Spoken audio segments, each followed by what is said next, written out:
صاحب ویسے خان صاحب کی حکومت کے خاتمے کے بعد ماضی میں بھی ہم نے دیکھا ہے کہ بہت سے لوگوں کے لیے کہا جاتا ہے کہ جی ان کے پاس بہت سے راز ہیں، ان کا نام ECL میں ہونا چاہیے جب تک کہ ہمیں کلیئر نہ ہو کہ یہ سیف ہے یا نہیں.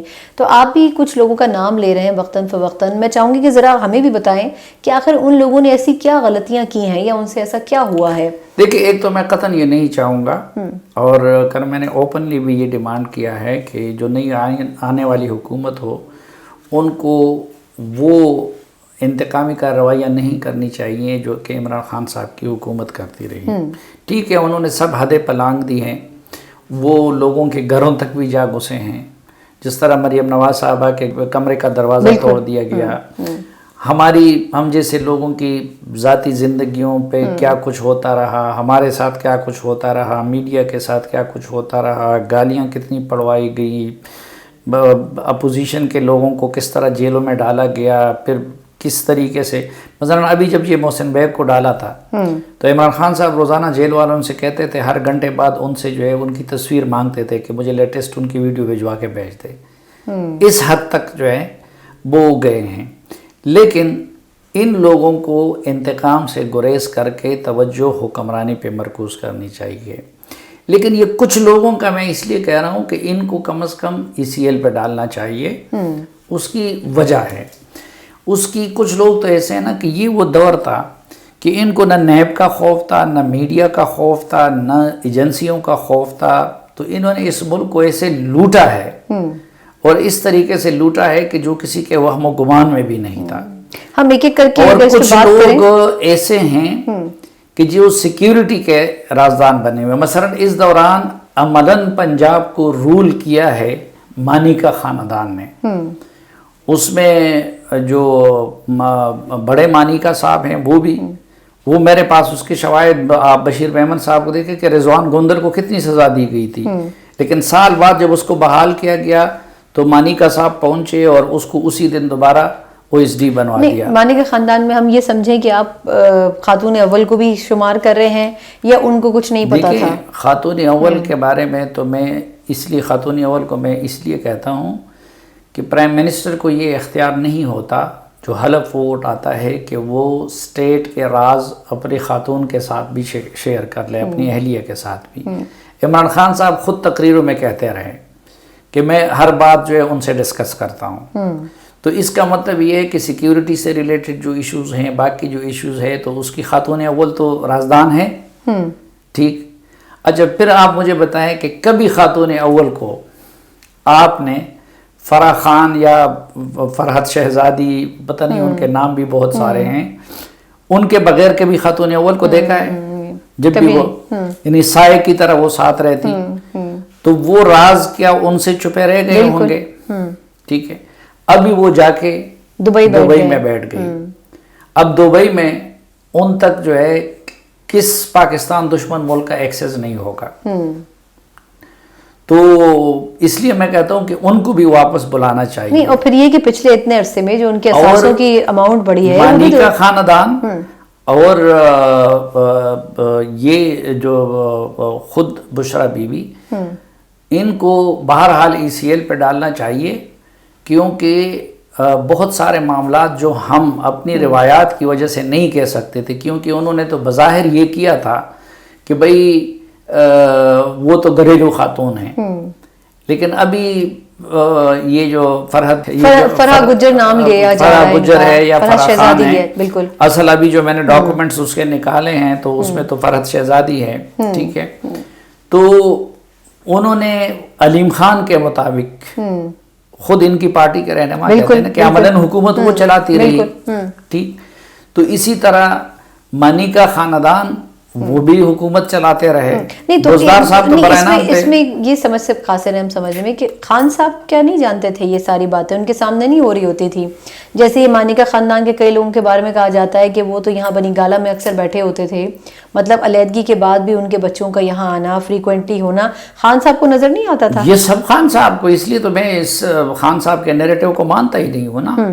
آپ دیکھیں سعودی عرب میں ہمارے سفیر، نہیں، اور معذرت کے ساتھ اس میں فرح صاحبہ کو تو ایک سٹیج کے اوپر سینٹ کا ٹکٹ بھی دیا جا رہا تھا. دیکھیں سینٹ کا ٹکٹ بھی دیا جا رہا تھا تمام بیوروکریسی کی ٹرانسفر پوسٹنگ یہ اس کی مرضی سے ہوتی تھی. اس دوران میں نے آپ کو بتایا کہ پہلے تو ہم لوگ جو کہتے تھے نا، اب تو علیم خان بھی گواہی دیتے ہیں، جہانگیر ترین بھی دیتے ہیں، دوسرے تیسرے بھی دیتے ہیں کہ اس دوران صوبے کو رول کیا ہے بیسیکلی.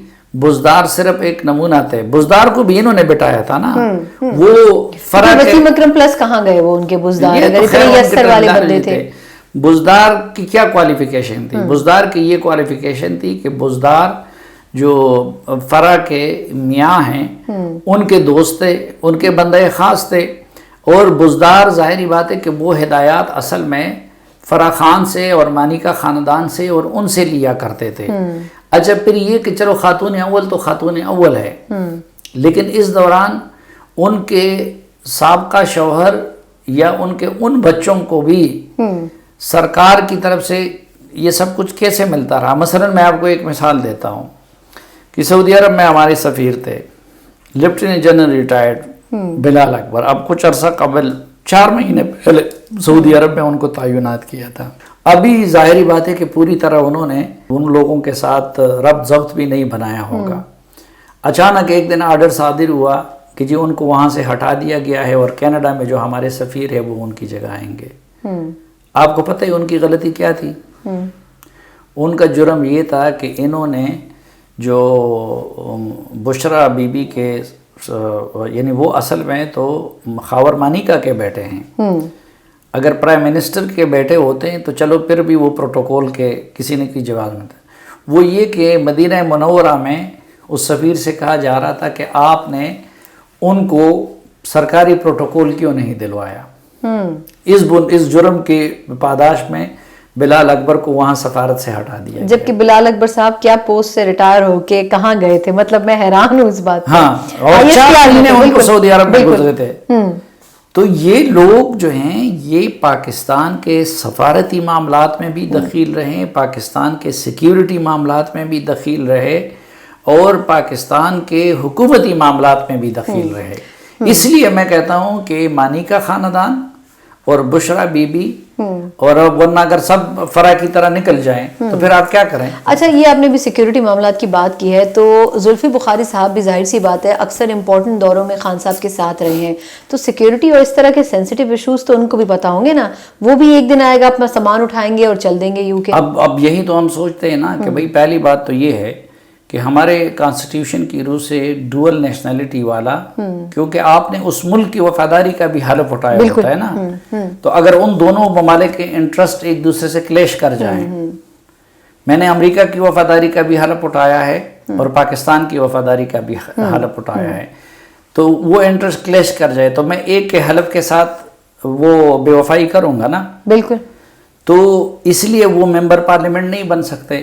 تو ممبر پارلیمنٹ تو نہیں بن سکتے، لیکن عمران خان صاحب نے امریکی شہری بھی اپنی کابینہ میں رکھے اور زلفی بخاری صاحب جیسے برطانوی شہری کو بھی نہ صرف یہ کہ اپنا مشیر بنایا بلکہ اوورسیز کا ایڈوائزر بنایا، اور اس سے بڑھ کر وہ سعودی عرب کے شاہ کے ساتھ بیٹھک ہو اس میں وہ بیٹھے ہوتے ہیں، وہ ٹرمپ کے ساتھ بیٹھک ہو اس میں وہ بیٹھے ہوتے ہیں، وہ ایرانی صدر کے ساتھ بیٹھک ہو اس میں وہ بیٹھے رہتے ہیں، وہ D G I S I کی تقرری اور اس کا معاملہ ہو اس کے لیے جو کیبنٹ کی میٹنگ ہوتی ہے اس میں وہ بیٹھے رہتے ہیں. تو اب اس طرح کے بندے کو مثلا ہو سکتا ہے انہوں نے پاکستان کے مفاد کے خلاف کچھ نہ کیا ہو، لیکن ظاہر ہے کہ وہ اس حیثیتوں میں رہے ہیں. یا پھر میں نے آپ کو بتایا کہ کرشنر کے ساتھ جو کہ ڈونلڈ ٹرمپ کے داماد تھے اور یہودی اس کے تھے، ان کے ساتھ خان صاحب نے اس کو اپنا فوکل پرسن بنایا ہوا تھا. تو یہ پوچھ گچھ تو ان سے ہونی چاہیے نا کہ بھئی اس دوران انہوں نے کیا کیا کیا نہیں کیا. پاکستان کے سارے راز تو ان کے پاس ہیں. تو ایسا تو نہیں ہے کہ کل جس طرح ندیم بابر نکل گیا، وہ فرح کی بات کر رہے ہیں، جس طرح فرح خان نکل گئی، جس طرح وہ شہباز گل صاحب ان دنوں غائب ہیں، ایک اور وہ ہیں. تو یہی معاملہ شہباز گل کا بھی ہے. بالکل. لیکن وہ تو خیر انہوں نے کہا میں صرف 2 دن کے لیے جاتا ہوں، اب دیکھتے ہیں کہ 2 دن ان کے کب ختم ہوتے ہیں. اچھا 2 دن کے لیے یہ لوگ اگر جائیں تو ان کو وہاں سے بلانا چاہیے. نہیں کہہ کے وہ یہ مثلا کہیں- اب شہباز گل نے کیا کچھ نہیں کیا ہے، بالکل ٹھیک ہے، ادھر اس کا اسکروٹنی کا سامنا کریں، اگر اس کے بعد وہ کلیئر ثابت ہوں کہ یہ پتہ تو چلے کہ بھائی کوئی بندہ واقعی کسی مشن پہ آیا تھا اور مشن کر کے ادھر اب جا کے لیکن وہ رپورٹ بھی دے یو دے۔ ایس نیشنل ہے نا، اگر نہ چاہیں تو نہ بھی آئیں، ان کا کیا، ہم ان کو لا تو نہیں سکتے۔ اچھا فیصل جاوید صاحب چند ان لوگوں میں سے جو کہ ابھی تک خان صاحب کے ساتھ بظاہر کھڑے ہوئے ہیں، تو آپ نے ان کے اوپر بھی خاصی بات کی ہے اور ان کے اے ڈی سی بھائی ہیں، آپ نے کہا ہے ان کے نام بھی ای سی ایل پہ ہونے چاہیے، وہ تو پاکستانی شہری ہیں نا۔ اصل میں ان کا اس لیے ایک تو یہ ہے کہ فیصل جاوید صاحب اور ان کی ایک تو ظاہری بات ہے کہ خان صاحب کو خوش آمد اور یہ چیزیں پسند ہوتی ہے، وہ تو سٹیج پہ دنیا کے سامنے وہ کرتے ہیں، اور ہم جانتے ہیں فیصل جاوید ہمارے صوبے سے بھی اور ہماری طرح کے بندے تھے۔ تو پھر اس وقت وہ خان صاحب کے کچن کیبنٹ میں شامل ہیں، اور وہ ان کے بھائی، اب پہلی بات تو میرٹ کی بات کرتے ہیں نا، لیکن انہوں نے پورے اس میں جا کے اس کے بھائی کو لا کے اپنا اے ڈی سی بنا دیا۔ تو جو اصل خان صاحب کے معاملات ہیں وہ فیصل جاوید کے بھائی اور فیصل جاوید لک آفٹر کرتے ہیں۔ مثلا یہ جو تحائف کی بات ہے کہ جی وہ کچھ ادھر ادھر ہو گئے ہیں اور جس کا ریکارڈ جو ابھی تک وہ نہیں دے رہے ہیں، تو اس کے بارے میں یہ معلوم ہے کہ بہرحال اس کی ہینڈلنگ میں ان کے بھائی اور ان کا ہاتھ ہے۔ تو بس میں اتنا ہی خان صاحب کے لیے یا اپنے لیے؟ خان صاحب کے لیے انہوں نے ہینڈلنگ کی ہے اس میں۔ بہرحال یہ تو اب وہ جانتے ہیں نا کہ وہ خان صاحب کے ایما پہ ہیں یا ان کے اس پہ، لیکن یہ دو اس اے ڈی سی ہونے کے ناطے بنی گالہ کے معاملات کو بھی وہ ہینڈل کرتے ہیں، مثلا ایم ایس یا باقی لوگ وہ تو اپنی ڈیوٹی کرتے ہیں، اور پھر اس طرح کے ان کے بہت سارے خاص معاملات بھی وہ فیصل جاوید اور ان کے وہ اے ڈی سی بھائی کے ذریعے ہوتے ہیں، ورنہ ہماری تو ان سے کوئی ذاتی دشمنی نہیں ہے۔ تو ہم کہتے ہیں کہ ذرا ان چیزوں کی ایک مرتبہ حساب کتاب ہو جائے، تو پھر اگر وہ کلیئر ہو تو ان کو جانے دیا جائے۔ چلیں اسی نوٹ پہ اس کا اختتام کرتے ہیں۔